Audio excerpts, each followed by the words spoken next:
going to start with the deload on week 1. This is a chance to learn new stuff. The volume is the lowest it's going to be. If you see a set range, it's like 2 to 4 sets, do the minimum, right? Focus on technical instruction, competency, and know that we're going to build progressively. We need that. We need them to be relatively rested, because as their work capacity increases over the course of the entire phase, that's your best time to really push them at the end. You can bring up like your aerobic capacity fast. Like in a month, you can be a machine compared to where you were if you're detraining, right? But if you go all out on the first week, you've got nothing, and then you're bagged for the rest of the month. Whereas if we build slowly and we really push, we're going to get so much more out of people. So let's talk about the heart rate stuff first. So green is going to be basically aerobic capacity, 130 to 150 beats per minute, more or less. Red is super maximal. You're not going to see a lot of red programmed aside from some of the conditioning, right? And even not all that often. In between is the yellow zone. And I should really say in between aerobic capacity and anaerobic threshold is the yellow zone. Okay?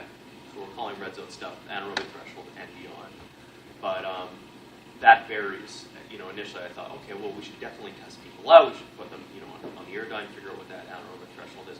It doesn't. It varies so much. It's really training specific. It's how much proficiency do they have in a given movement or exercise. It's a bunch of other factors. There's a really interesting discussion on strengthcoach.com and on the podcast. And I'm just trying to remember who. It was Chris. Who's it? TRX. Chris Franco. Chris Franco. Okay, had this idea of functional conditioning that I thought was pretty neat. Because forget about energy zones and all this stuff. Really, we're looking at what can a person do, right? So I kind of thought about it in that context, and I think that green zone stuff, I would just say is something. If I asked you, can you sustain this pace for like 5 to 20 minutes?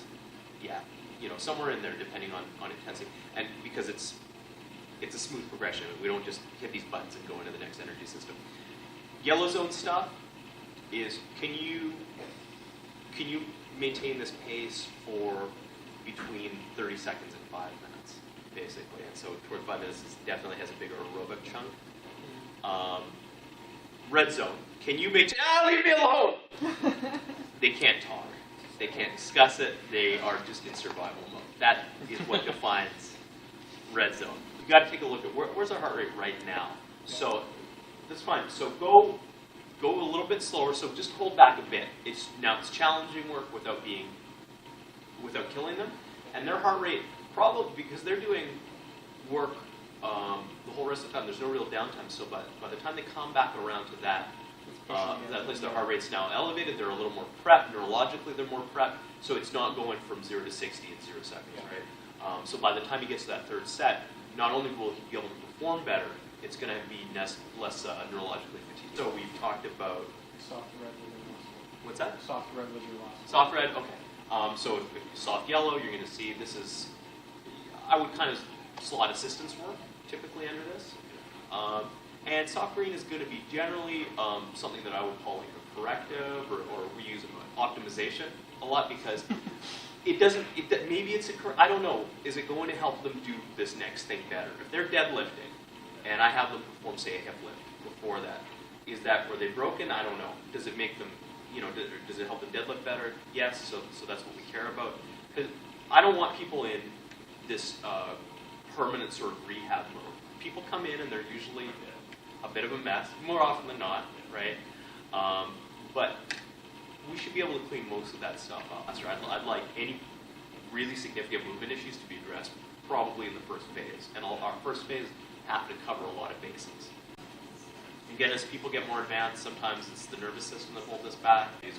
I did supposed to have 5 deadlifts. I did 3 and it flew up, and then and then it didn't. The bar didn't want to move. I was like, "That's fine. That's cool." For somebody brand new, their first sort of hit failure. I can't possibly. This is where I'm actually yelling cues at them. I'm yelling in general because they don't have enough neural efficiency to actually to truly be fatigued. They just don't know how to move. So we can work around that. So you'll gauge their training age as well when you make these decisions. So we've got our colors, we've got our progression, from ideas about what their movement needs or movement issues might be, and all this will tell you a lot about the person. Yeah, even if you've never seen them before.